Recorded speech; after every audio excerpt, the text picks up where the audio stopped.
It was one of those nights when the house was quiet, the kind of quiet that felt both comforting and heavy. My wife, Emily, had gone upstairs early after a long day at work, and I found myself in the kitchen, rinsing out coffee mugs and listening to the hum of the refrigerator. The day had been long for me as well, and I wanted just a few more minutes of solitude before heading up. As I leaned against the counter with a fresh cup of coffee, I heard footsteps softly approaching.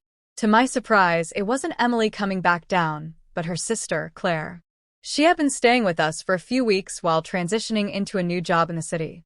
Claire was younger than Emily by about 4 years, but she carried the same gentle presence.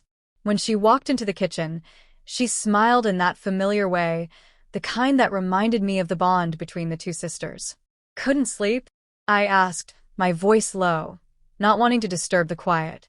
"Not really," Claire replied, tucking a strand of brown hair behind her ear. "I've been tossing and turning, so I thought I'd come down for some water." She opened the cabinet, grabbed a glass, and filled it at the sink. For a moment, it was just the two of us, the silence stretching but not uncomfortable. I nodded toward the chair at the table. "Want some company?" She hesitated before pulling out the chair and sitting down. I joined her, setting my coffee on the table. For a while, we both sat there, sipping our drinks, not saying much. Then she sighed softly, the kind of sigh that carried weight. "You ever feel like life throws too much at you all at once?" she asked. I glanced at her, surprised by the depth in her voice. Yeah. More often than I'd like to admit. That was all it took for the conversation to open. Claire began to talk, slowly at first, about how hard the move had been, how starting over felt overwhelming, and how she sometimes wondered if she had made the right choices. She admitted she didn't want to burden her sister with all of this, because Emily was already juggling so much with work. I listened, really listened, in a way I hadn't in a while.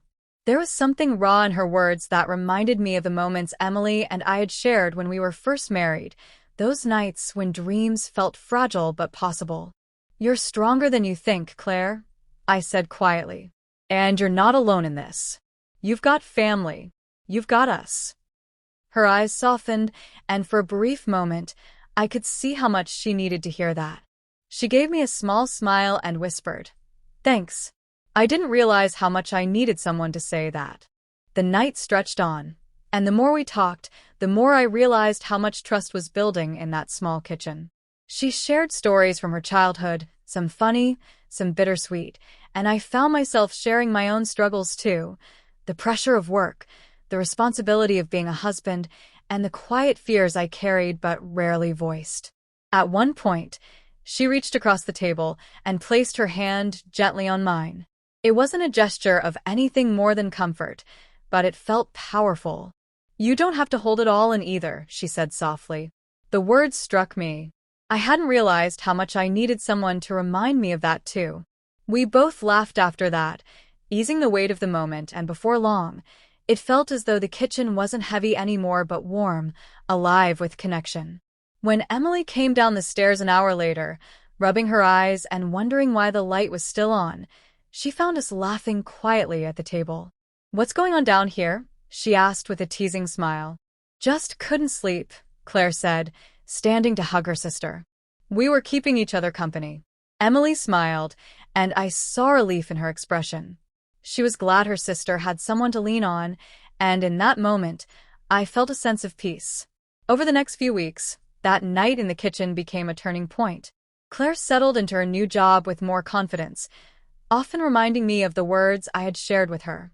Our family dinners became filled with more laughter, and I noticed how Emily relaxed too, knowing her sister was finding her place. And for me, I carried something from that night as well. I learned that sometimes the smallest, quietest conversations can carry the greatest meaning. That night in the kitchen wasn't about anything dramatic or scandalous. It was about being human, being honest, and being willing to listen when someone needed it most. Even now, whenever I walk into the kitchen late at night, I think back to that evening.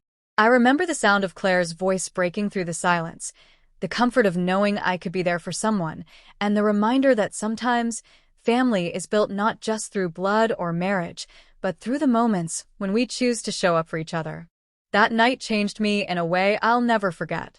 It reminded me that love comes in many forms, that kindness can be the bridge in moments of struggle, and that sometimes everything changes, not with a grand event, but with a quiet conversation over coffee in a kitchen that felt like home.